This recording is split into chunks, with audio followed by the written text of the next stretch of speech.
Assalamualaikum warahmatullahi wabarakatuh. Nama saya Muhammad Azfar bin Muhammad Asrin. Nombor kilometri saya KIDL 2409 04023. Sekarang saya nak membentangkan pembinaan JSI yang telah saya buat. Jika kita kat bahagian A, 20 soalan objektif dengan 40 markah lah.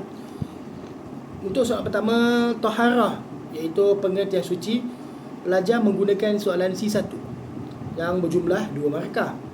Untuk soalan kedua, masih lagi dalam tajuk Taharah, pengertian sama pun 2 markah juga. Dan soalan ketiga, Taharah telah masuk bahagian air, satu soalan saja dan 2 markah juga.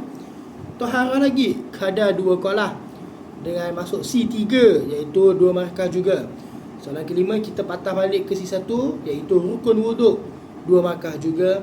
Soalan keenam, tertib pun 2 markah, C2. Soalan ketujuh, wuduk niat, C3, 2 markah.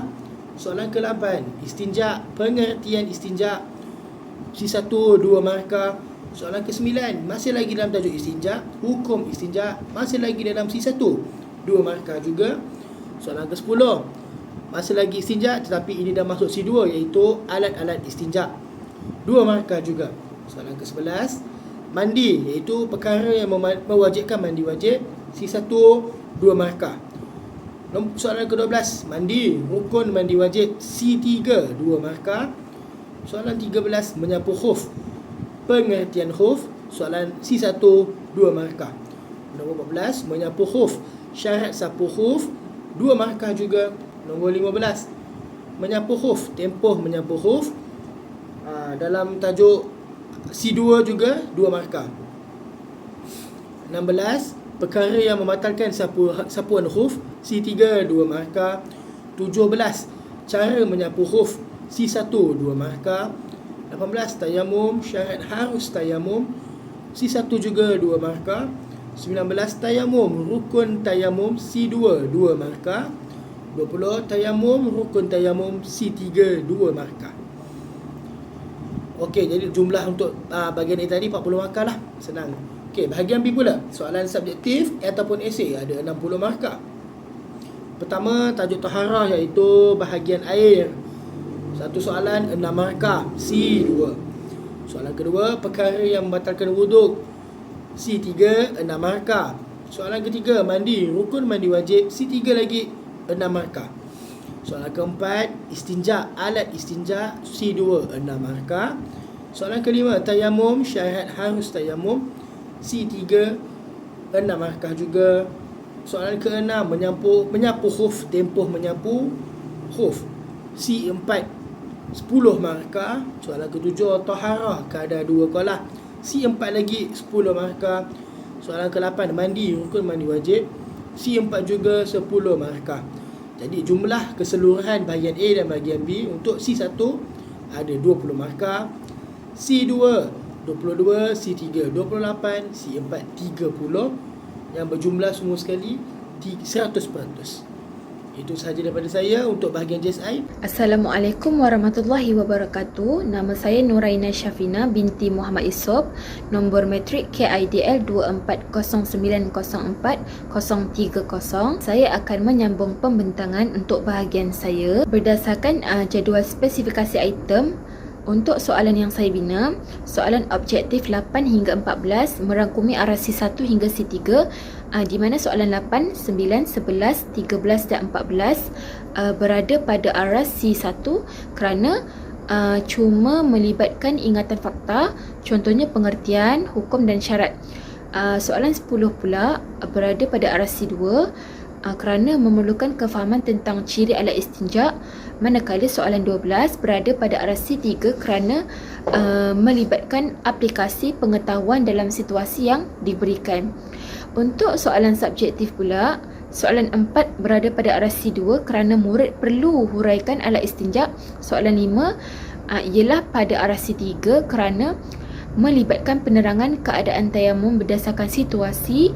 Dan soalan 6 berada pada arah C4 kerana murid perlu analisis kesalahan serta menjelaskan cara menyapu khuf yang betul. Jadi, soalan yang dibina menunjukkan peningkatan aras kognitif secara berperingkat daripada mudah kepada yang lebih susah dan mencabar.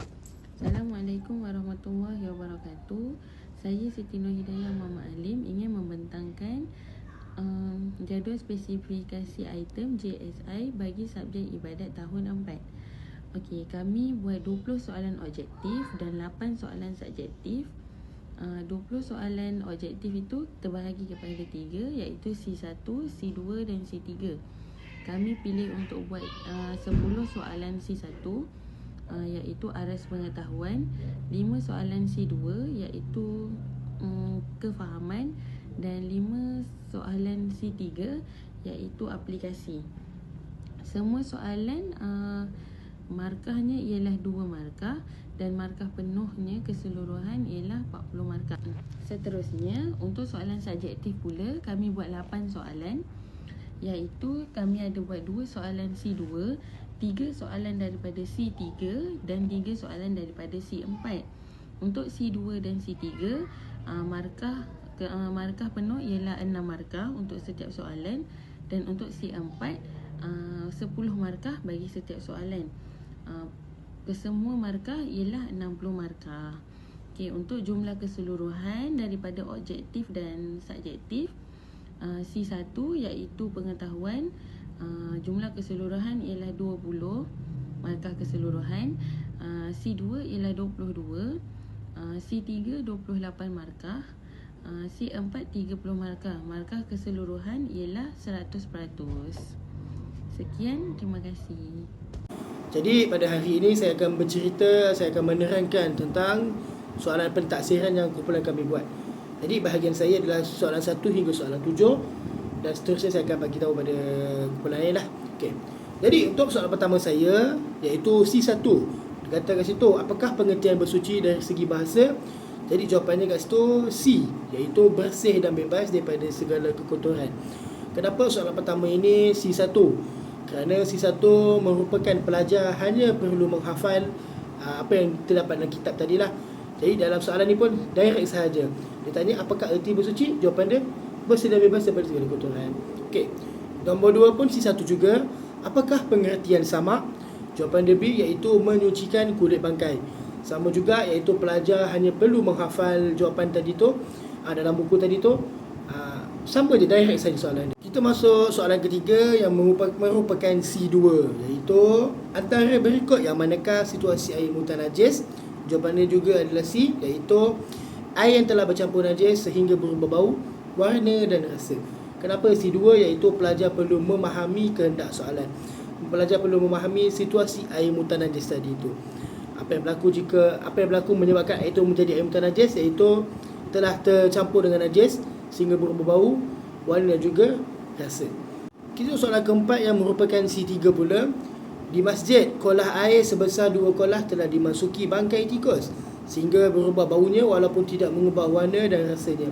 Berdasarkan situasi tadi, apakah status air tersebut? Jadi jawapannya adalah B, iaitu air mutan najis tidak sah diguna. Kenapa tidak sah diguna?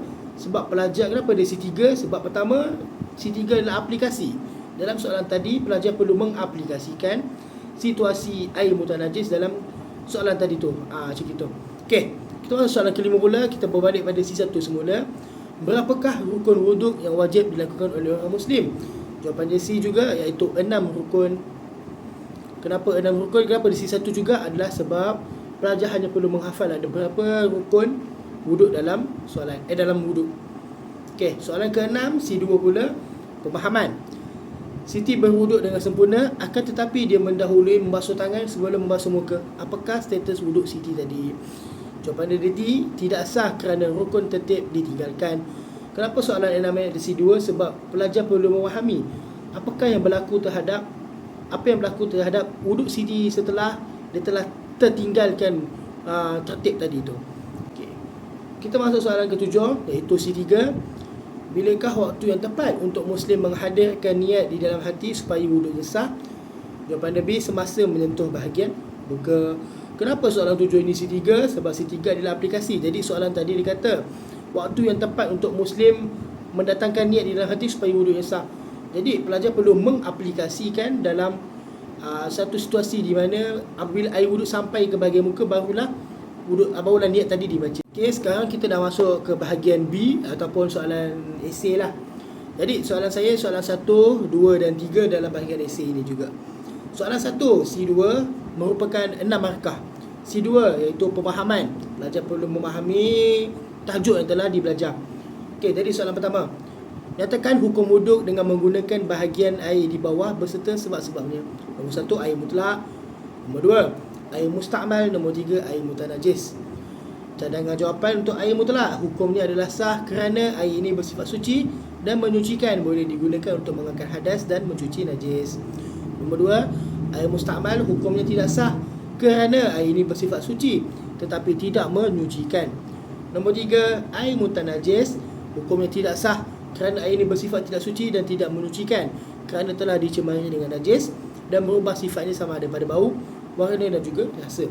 Kenapa soalan ini C2? Sebab dia pelajar perlu memahami soalan ini. Pelajar perlu memahami tajuk tadi itu, tajuk tentang najis, tentang air yang untuk wuduk tadi. Okay. Jadi kita tengok pada soalan kedua pula, iaitu C3. Markah C3 itu apa? Iaitu aplikasi, mengaplikasikan tajuk yang telah dibelajar ke dalam kehidupan seharian. Okay, kita tengok kat situ. Baca dan tentukan sama ada situasi di bawah wuduk mereka batal atau tidak beserta sebab. 6 markah ya. Untuk situasi A, Ali tidur di atas kerusi dalam keadaan punggung yang tidak tetap. Jadi jawapan dia, status wuduk batal kerana, ini alasan dia, kerana tidur tidak tetap papan punggung memungkinkan keluar angin. Jadi pelajar perlu mengaplikasikan perkara-perkara yang perkara yang membatalkan wuduk dalam kehidupan seharian. Kita akan tengoklah jika pelajar buat perkara sedemikian, dia akan mengaplikasikanlah perkara tadi tu. Okey. B pula. Fatimah tersentuh tangan adik lakinya yang berusia 3 tahun. Jawapannya adalah status wuduk tidak batal kerana bersentuh kulit dengan yang mahram. Adik tadi tu yang mahram lah, jadi boleh sentuh walaupun ada wuduk. C. Faiz tersentuh kemaluannya dengan tapak tangan tanpa lapik. Status wuduk adalah batal kerana menyentuh kemaluan dengan tapak tangan tanpa lapik. Jadi pelajar perlu tahu jika perkara tersebut dia lakukan, maka wuduk dia akan jadi batal lah. Okey. Soalan ketiga, masih lagi C3 iaitu aplikasi. 6 markah juga. Iaitu Ahmad baru perasan bahawa dia telah berhadas besar dan dia ingin melakukan mandi wajib agar dapat menunaikan solat zuhur. Huraikan 3 rukun mandi wajib yang betul supaya mandinya sah di sisi syarak. Jadi jawapan saya, nombor 1, pelajar membaca niat mandi wajib dalam hati ketika air mula sampai ke anggota badan. Nombor 2, menghilangkan najis ain supaya air dapat sampai tanpa halangan najis. Dan yang ketiga, meratakan air ke seluruh anggota supaya dapat memastikan air sampai ke setiap anggota badan tanpa tertinggal, termasuk kulit, rambut, celah kuku, bulu-bulu dan kawasan pelipat. Jadi kenapa soalan ini C3? Kenapa dia dalam aplikasi? Sebab pelajar perlu mengaplikasikan cara ataupun rukun-rukun mandi wajib dalam kehidupan seharian. Itu sahaja daripada saya. Sekian, terima kasih. Assalamualaikum. Saya pergi kepada ahli kumpulan seterusnya. Persatu, soalan 8, apakah pengertian istinja dari segi bahasa? Soalan 8 ni berada pada aras pengetahuan iaitu C1 kerana murid cuma perlu ingat definisi ataupun pengertian istinja tanpa melibatkan pemahaman mendalam ataupun aplikasi. Soalan ni menguji keupayaan murid untuk kenal pasti maksud istinja dari segi bahasa, yang mana jawapan yang tepat ialah B, menghilangkan najis dari kubul dan dubur. Jadi soalan ni sesuai diletakkan pada aras C1 kerana hanya melibatkan ingatan fakta asas yang telah murid pelajari. Soalan seterusnya, soalan 9, apakah hukum beristinja dalam Islam? Soalan 9 pula berkaitan dengan hukum beristinja, juga berada pada aras C1 kerana murid cuma perlu mengetahui dan mengingat hukum yang telah dipelajari. Soalan ni menguji keupayaan murid untuk kenal pasti hukum yang mereka dah belajar, iaitu beristinja ni wajib untuk hilangkan najis sebelum nak menunaikan ibadah seperti solat. Soalan 10, apakah ciri-ciri alat yang sesuai digunakan untuk beristinja? Soalan 10 ni berada pada aras kefahaman iaitu C2. Sebab murid bukan saja perlu ingat jenis alat, tapi perlu memahami ciri-ciri yang menjadikan sesuatu alat tu sesuai ataupun tak untuk digunakan untuk beristinja. Soalan ni nak uji keupayaan murid untuk kenal pasti sifat alat yang memenuhi syarat, iaitu bersih dan kesat, yang mampu menghilangkan najis dengan berkesan. Soalan 11, antara berikut yang manakah menyebabkan seseorang itu perlu mandi wajib? Baiklah, soalan 11 ni ialah pada aras pengetahuan, iaitu C1. Sebabnya murid hanya perlu ingat fakta asas yang berkaitan perkara yang mewajibkan mandi wajib tanpa perlukan pemahaman mendalam atau aplikasi dalam situasi. Soalan ni cuma uji pengetahuan murid tentang sebab-sebab yang mewajibkan seseorang tu mandi wajib, yang mana jawapan yang betul ialah keluar mani. Soalan 12, Ali mandi wajib tetapi tidak berniat ketika mandi. Apakah hukum mandinya? Soalan 12 ni ialah C3, iaitu aras aplikasi. Kerana murid bukan sahaja perlu ingat fakta, tapi perlu aplikasikan pengetahuan tentang rukun mandi wajib dalam situasi yang diberi. Dalam soalan ni, murid perlu faham bahawa niat merupakan salah satu rukun mandi wajib yang mesti dilakukan, dan kegagalan untuk berniat ni menyebabkan mandi si Ali tak sah. Jadi melalui situasi Ali yang mandi tanpa niat ni, murid perlu gunakan pengetahuan sedia ada untuk tentukan hukum yang tepat. Soalan 13, apakah maksud khuf? Soalan 13 ni masih pada aras pengetahuan, iaitu C1, kerana murid hanya perlu ingat definisi khuf tanpa libatkan pemahaman mendalam ataupun aplikasi. Soalan ni nak uji keupayaan murid untuk kenal pasti maksud khuf, iaitu kasut yang menutup kaki hingga ke buku lali. Soalan 14, antara berikut yang manakah syarat menyapu khuf? Soalan 14 ni juga masih pada aras pengetahuan, iaitu C1. Sebabnya murid cuma perlu ingat salah satu syarat menyapu khuf tanpa perlukan apa-apa pemahaman mendalam lah ataupun aplikasi dalam situasi. Soalan ni nak uji pengetahuan murid tentang syarat sah menyapu khuf, di mana jawapan yang betul ialah dipakai dalam keadaan suci. Okey, kita beralih pada soalan subjektif, iaitu soalan 4. Soalan 4, terangkan alat-alat yang boleh digunakan untuk beristinja. Soalan 4 ni berada pada aras kefahaman, iaitu C2. Sebab murid perlu terangkan alat-alat yang boleh digunakan untuk beristinja berdasarkan pengetahuan yang telah mereka pelajari. Soalan ni bukan sahaja minta murid untuk senaraikan, tapi murid perlu faham ciri-ciri alat yang sesuai. Contohnya suci, bersih dan tidak mengandungi perkara yang dihormati. Antara jawapan yang tepat ialah menggunakan air mutlak sehingga hilang bau, warna dan rasa, menggunakan bahan yang kesat dan suci seperti batu atau tisu, serta menggunakan bahan yang bersih dan tidak mengandungi tulisan yang dihormati seperti ayat Al-Quran. Jadi soalan ni menepati aras C2 sebab melibatkan pemahaman konsep serta keupayaan murid untuk huraikan dengan jelas. Soalan subjektif seterusnya, soalan yang kelima, jelaskan keadaan yang membolehkan seseorang bertayamum mengikut syarat harus tayamum. Soalan 5 ni berada pada aras aplikasi, iaitu C3, kerana murid perlu aplikasikan pengetahuan tentang syarat harus tayamum dalam bentuk keadaan atau situasi yang sebenar. Murid kena ingat syarat dan perlu faham serta kaitkan dengan situasi. Contohnya ketiadaan air selepas berusaha mencari air, uzur menggunakan air yang boleh memudaratkan diri seperti hilangkan nyawa ataupun menjejaskan anggota badan, serta memastikan tayamum dilakukan setelah masuk waktu solat tanpa sebarang rasa syak. Jadi soalan ni dikategorikan sebagai C3 lah, kerana melibatkan penggunaan ilmu dalam situasi tertentu. Soalan ke-6, Asfar menyapu khuf dengan hanya menyapu bahagian bawah dan tumit saja tanpa menyapu bahagian atas khuf. Berdasarkan situasi tersebut, huraikan kesalahan yang dilakukan oleh Asfar serta terangkan cara menyapu khuf yang betul mengikut syarak. Okey, soalan 6 ni berada pada aras analisis, iaitu C4.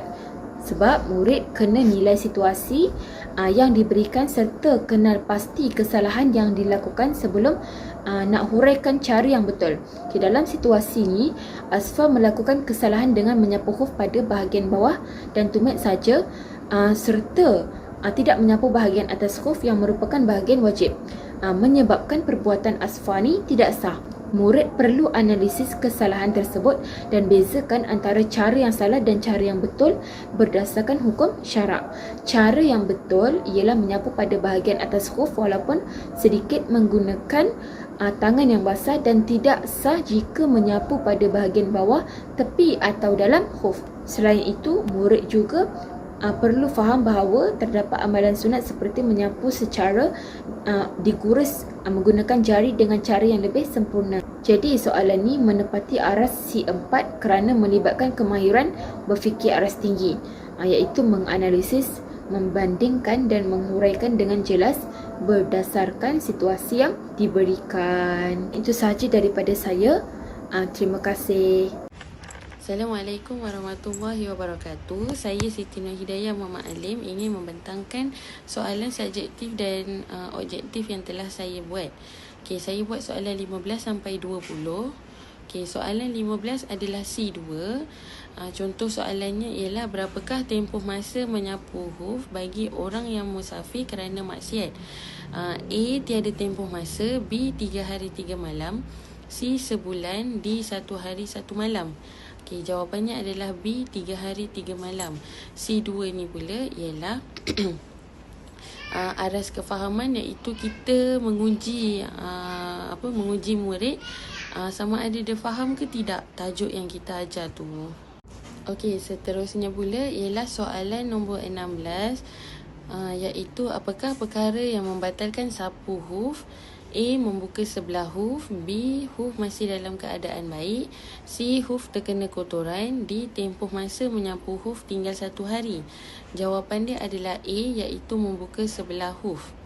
Okey, soalan 16 ini pula dikira sebagai C3, dikelaskan pada C3, iaitu item aras aplikasi, iaitu kita boleh menguji kebolehan murid untuk menggunakan konsep, prinsip dan hukum ataupun fakta lah. Contoh soalan tadi tu. Okey, soalan 17 pula dikelaskan sebagai item C1. Okey, contoh soalan dia ialah bagaimanakah cara menyapu huruf yang tidak sah? A. Menyapu secara digoris dengan anak jarinya, B. Mencelup huruf ke dalam air, C. Menyapu huruf di sebelah bawah atau di atas tumitnya, D. Menyapu di bahagian atasnya walaupun dibasahkan sedikit huruf. Jawapan dia adalah D. Menyapu di bahagian atasnya walaupun dibasahkan sedikit huruf. Okey, item C1 ni dikelaskan sebagai item C1 ialah item aras pengetahuan, iaitu kita menguji murid sama ada dia ingat ke tidak apa yang dia belajar tentang fakta tajuk yang tersebut.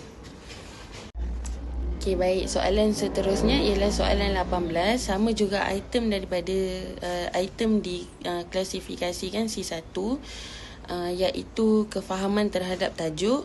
Contoh soalan, apakah syarat harus tayamum? A. Tiada air, B. Memindahkan tanah kepada anggota badan, C. Uzur untuk menggunakan air, D. Menyapu kedua tangan dan muka. Okey, jawapan dia adalah C.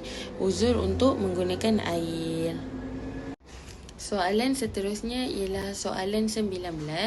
Apakah rukun tayamum? 1. Niat, 2. Menyapu muka bagi tepukan pertama, 3. Menyapu debu tanah ke kaki, 4. Menyapu debu tanah ke sebelah tangan. Jawapan dia adalah C, iaitu 1 dan 2. Okey, dikelaskan juga sebagai C2. Kenapa? Sebab kita ni menguji kefahaman murid terhadap tajuk yang telah kita ajar. Soalan terakhir bagi soalan objektif ialah soalan 20, dikelaskan sebagai C3, iaitu item untuk aplikasi. Contoh soalan, Ahmad menyapu sebahagian debu tanah ke muka untuk bertayamum. Situasi di atas menunjukkan rukun tayamum yang keberapa? A. Rukun yang keempat, B. Rukun yang kelima, C. Rukun yang pertama, D. Rukun yang ketiga. Okey, jawapan dia adalah D, iaitu rukun yang ketiga. Okey, seterusnya kita teruskan dengan soalan subjektif. Saya buat soalan 7 dan 8. Soalan 7 dikelaskan ataupun dikelaskan sebagai item subjektif yang C4, iaitu analisis. Iaitu dia perlulah menghuraikan dengan bantuan contoh yang sesuai, dua punca. Contohlah. Okey, jadi soalan saya adalah jelaskan maksud air dua kolah serta huraikan ciri-ciri dan hukum penggunaannya dalam kehidupan seharian beserta contoh. Okey, jawapannya ialah maksud air dua kolah ialah air yang mencapai sukatan tertentu, iaitu kira-kira 216 liter mengikut pandangan ulama. Air ini dianggap banyak dan mempunyai hukum yang berbeza berbanding air yang sedikit. Okey, kemudian terangkan pula ciri-ciri air dua kolah ialah air tersebut mestilah mencapai kadar yang ditetapkan, sama ada dalam bekas ataupun tempat takungan seperti kolam.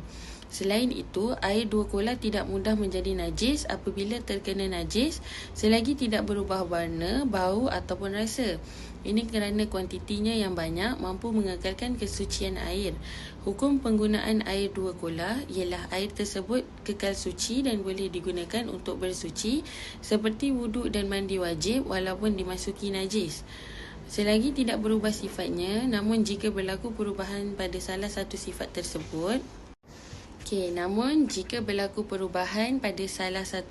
tersebut, maka air itu menjadi najis dan tidak boleh digunakan.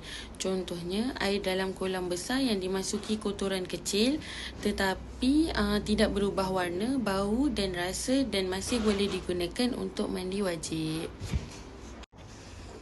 Seterusnya, soalan 8 sama juga. Item ni C4, iaitu analisis. Contoh soalannya ialah jelaskan rukun-rukun mandi wajib dengan lengkap beserta huraian yang contoh dan yang sesuai bagi setiap rukun. Okey, cadangan jawapan dia ialah rukun mandi wajib ialah perkara asas yang mesti dilakukan bagi memastikan mandi wajib sah menurut syarak. Terdapat dua rukun utama, iaitu niat dan meratakan air ke seluruh anggota badan. Yang pertama ialah niat. Niat bermaksud berniat di dalam hati untuk mengangkat hadas besar kerana Allah Ta'ala ketika air mula mengenai anggota badan. Niat tidak semestinya dilafazkan tetapi memadai di dalam hati. Tujuannya adalah untuk membezakan antara mandi wajib dan mandi biasa. Sebagai contoh, sahaja aku mandi wajib kerana Allah Ta'ala. Seterusnya, rukun kedua ialah memastikan air sampai ke seluruh anggota badan yang zahir, termasuk rambut, kulit dan semua bahagian luar tubuh tanpa tertinggal walau sedikit. Ini termasuk kawasan yang sukar seperti di celah jari, bawah kuku, lipatan kulit dan bahagian sulit. Jika terdapat halangan seperti kotoran tebal atau cat yang menghalang air, maka mandi wajib tidak sah sehingga dihilangkan. Seperti contoh, seseorang menggosok badan dan memastikan air sampai ke seluruh anggota termasuk di celah jari dan tangan. Sampai di sini sahaja pembentangan saya. Sekian, terima kasih.